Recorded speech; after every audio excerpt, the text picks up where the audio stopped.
في يوم من الأيام، مستشار مهم لملك معين كان في طريقه للقاء الملك ومستشارين آخرين. من زاوية عينه رأى فأر ميت على جانب الطريق. قال لمن كان معه: حتى من بدايات صغيرة مثل هذا الفأر الميت يمكن لشاب مفعم بالحيوية أن يبني ثروة إذا عمل بجد واستخدم ذكاءه.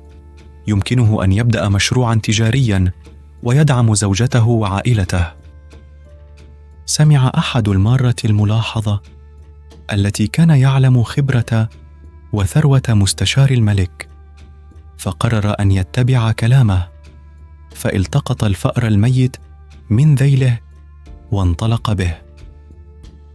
لحسن الحظ قبل أن يذهب حتى أوقفه صاحب متجر وقال: إن قطتي كانت تضايقني كل صباح، سأعطيك عملتين نحاسيتين لذلك الفأر. فتم البيع. من تلك العملات النحاسية اشترى بها الرجل كعكا حلوا وبعض الماء، وانتظر على جانب الطريق. كما توقع أن بعض الأشخاص الذين قطفوا الزهور لصنع أكاليل الزهور بعد عودتهم من العمل سيكونوا جميعا جائعين وعطشى، وبالفعل اتفقوا على شراء الكعك الحلو والماء بسعر باقة من الزهور من كل واحد منهم. في المساء باع الرجل الزهور في المدينة ببعض المال، واشترى المزيد من الحلوى والكعك، وعاد في اليوم التالي لبيعه لجامعي الزهور. واستمر هذا لبعض الوقت، حتى في أحد الأيام كانت هناك عاصفة رهيبة مصحوبة بأمطار غزيرة ورياح شديدة أثناء سيره بجوار حديقة متعة الملك.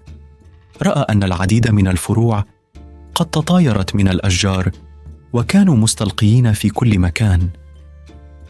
لذلك عرض على بستاني الملك أن يزيل كل شيء له وأن يتمكن من الحفاظ على الفروع. وافق البستاني الكسول بسرعة. الرجل وجد بعض الأطفال يلعبون في حديقة عبر الشارع، وكانوا سعداء بجمع كل شيء، الفروع والأغصان، عند مدخل حديقة المتعة بسعر كعكة واحدة فقط لكل طفل. جاء الخزاف الخاص بالملك الذي كان دائما يبحث عن الحطب لفرنه الزجاجي.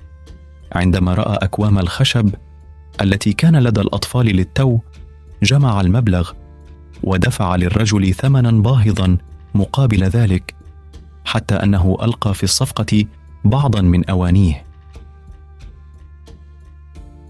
مع أرباحه من بيع الزهور والحطب، افتتح الرجل متجرا للمرطبات. ذات يوم مرت جميع جزازات العشب المحلية التي كانت في طريقها إلى المدينة. توقفوا في متجره وأعطاهم كعكا حلوا ومشروبات مجانية. فوجئوا بكرمه وسألوا: ماذا يمكننا أن نفعل لك؟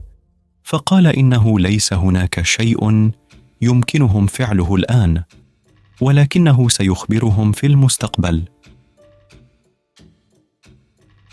بعد أسبوع سمع أن تاجر خيول كان قادما إلى المدينة ومعه 500 حصان ليبيعها، فاتصل بجزازات العشب وطلب منهم أن يبيعوا له كل حزم العشب الموجودة عندهم، فباع كل العشب لتاجر الخيول. بهذه الطريقة حصل على سعر جيد جدا. ومضى وقت طويل حتى أخبره أحد العملاء ذات يوم في متجر المرطبات الخاص به أن سفينة جديدة من بلد أجنبي قد رست للتو في الميناء، ورأى أن هذه هي الفرصة التي كان ينتظرها. لقد فكر وفكر حتى توصل إلى خطة عمل جيدة. أولاً ذهب إلى صديق له صائغ ودفع ثمناً بخساً مقابل خاتم ذهبي ثمين للغاية بداخله ياقوتة حمراء جميلة. وعرف أن السفينة الأجنبية كانت من بلد ما التي لم يكن بها ياقوت خاص بهم، حيث كان الذهب أيضا باهظ الثمن. لذلك أعطى الخاتم الرائع لقبطان السفينة هدية له بسبب زيارة المدينة لأول مرة. أسر بها القبطان جدا، وعلم أن لديه متجر مرطبات، فأرسل القبطان جميع ركابه إلى المتجر ونعته بأفضل المتاجر في المدينة. بهذه الطريقة، بعد أن وصلت عدة سفن إلى الميناء، أصبح الرجل ثريا جدا ومعروفا.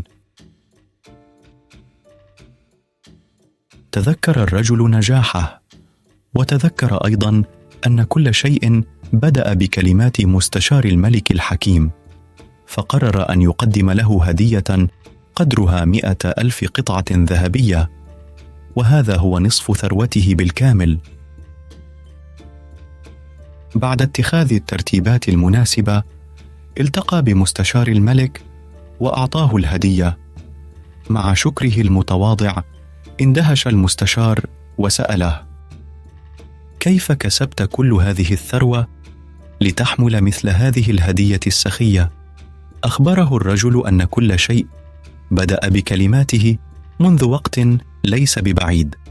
بدأت بفأر ميت لقطة جائعة، كعكات حلوة، باقات من الزهور، ثم فروع شجرة تضررت من العاصفة، أغصان حديقة الملك، لمتجر مرطبات، عشب ل500 حصان، خاتم ياقوت ذهبي، اتصالات تجارية جيدة، وأخيرا ثروة كبيرة.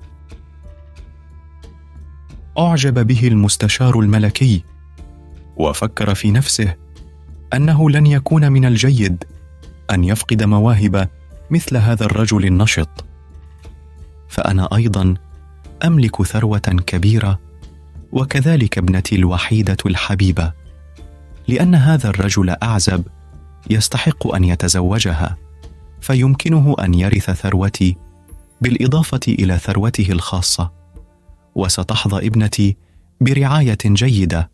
وبالفعل حدث كل هذا. وبعد وفاة المستشار الحكيم، أصبح الشخص الذي اتبع نصيحته أغنى رجل في المدينة.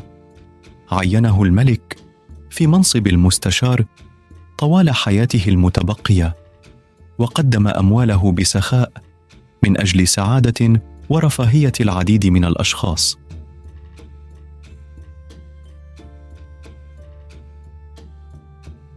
كما ترى في الحياة وفي حياتك، اليوم هو يومك، اليوم هو فرصتك. هناك دائما بعض الحظ في انتظارك، هناك دائما طرق وأفكار مختلفة ستقودك إلى النجاح.